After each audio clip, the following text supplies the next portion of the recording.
We will now discuss the gas laws. In order to study a gas, there is a little more complexity involved in it, because a gas can have three states. What are the three states?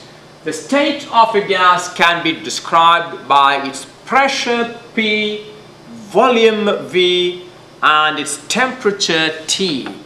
That means if you want to make a study of how the pressure varies with temperature, you need to keep the volume a constant.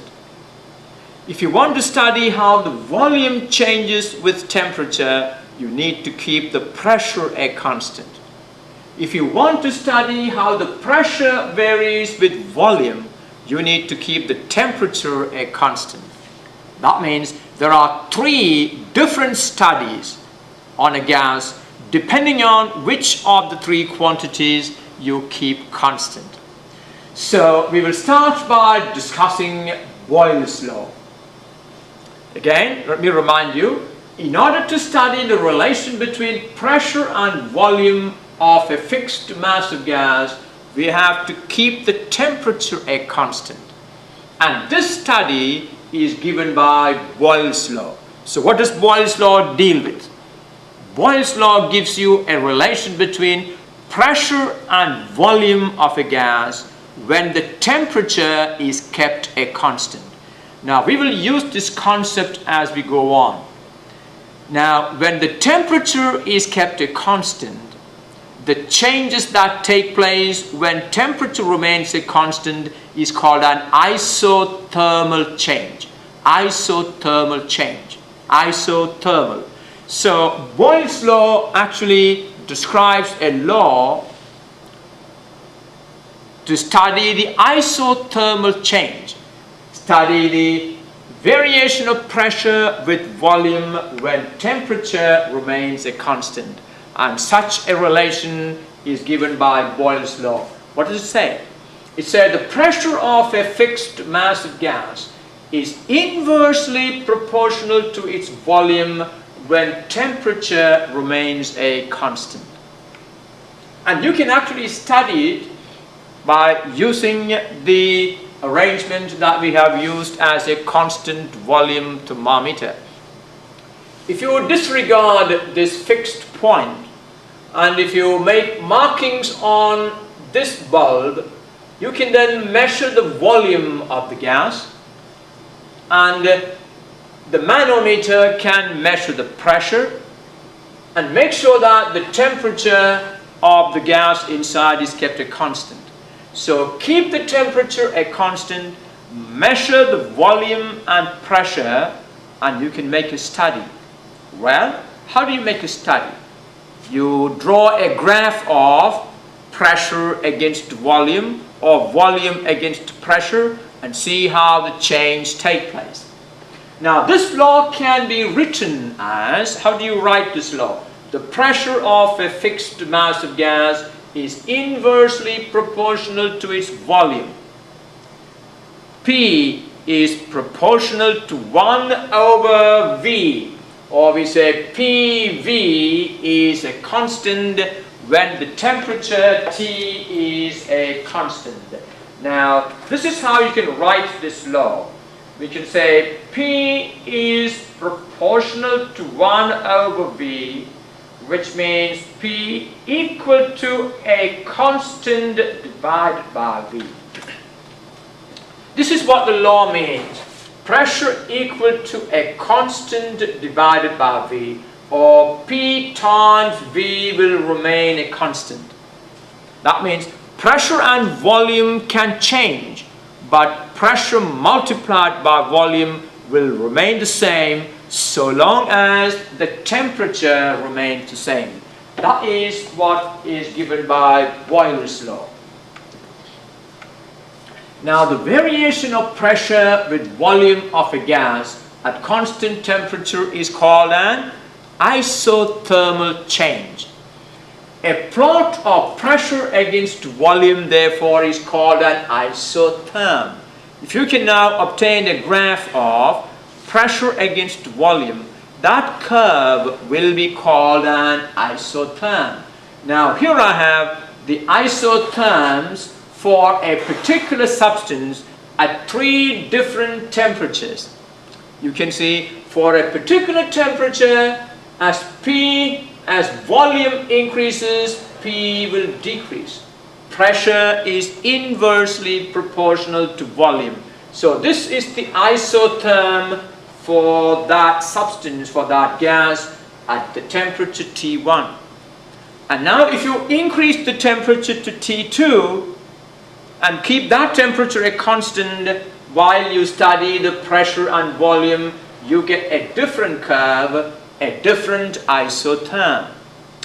Alright, let's now talk about the pressure law.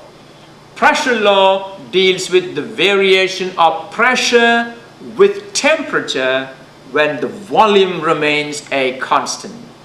A relation between pressure and temperature when the volume remains a constant is given by the pressure law.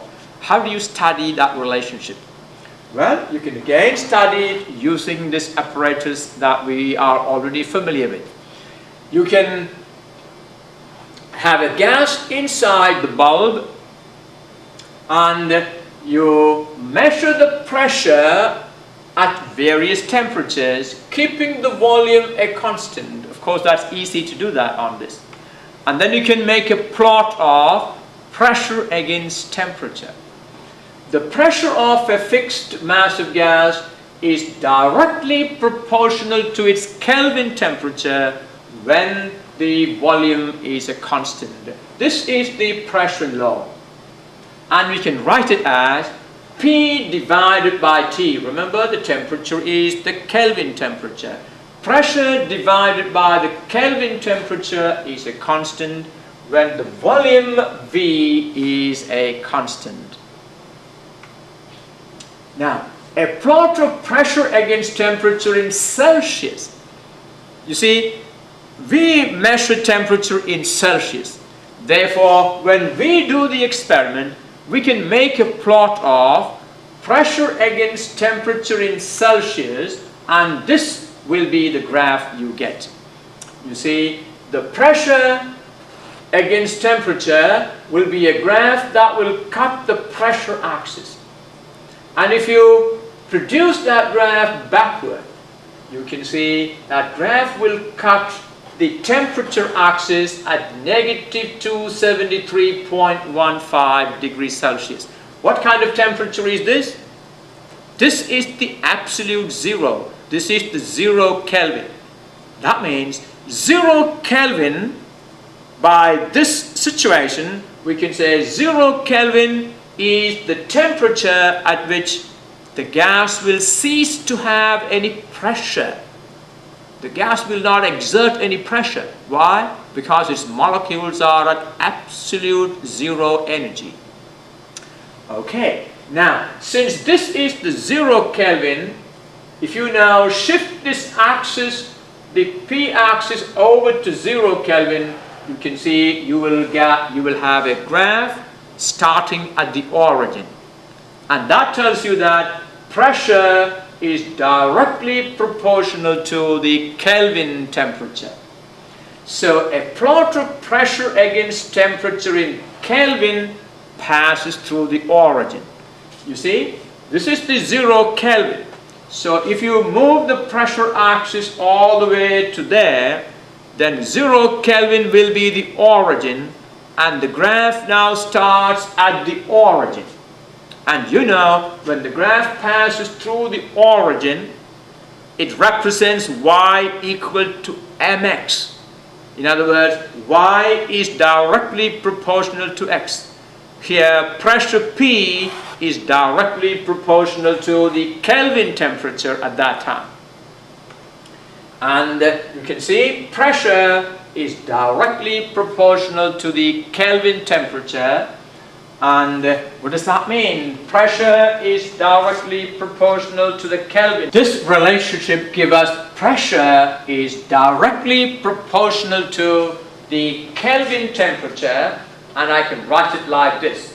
pressure is directly proportional to Kelvin temperature, or pressure equal to a constant times Kelvin temperature, and if you divide both sides by T, I have P over the Kelvin temperature is a constant, and this is the representation of the pressure law.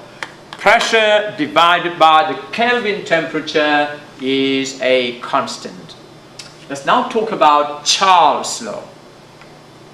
A relation between volume and temperature when the pressure remains a constant. Charles' law. It's a similar law like the earlier one, which is the pressure law. Now, what does the law say? The volume of a fixed mass of gas is directly proportional to its Kelvin temperature when the pressure is a constant. Now, Charles' law can be represented as, can you represent this law just like we did earlier? Volume is directly proportional to the Kelvin temperature when the pressure is a constant. It means V over the Kelvin temperature is a constant. Just like earlier we found P over the Kelvin temperature is a constant. Well, a plot of volume against temperature will be like this. Volume against temperature in Celsius. Now, in the same way, if you produce this graph backward, that graph will cut the temperature axis at negative 273.15 degrees Celsius. Now, that is the 0 Kelvin. That means if you now move the volume axis over to 0 Kelvin, the graph of volume against Kelvin temperature, you see that? Volume against Kelvin temperature will be a straight line through the origin like this. It means volume is directly proportional to the temperature, which gives rise to V divided by T is a constant. Let's now combine all these three laws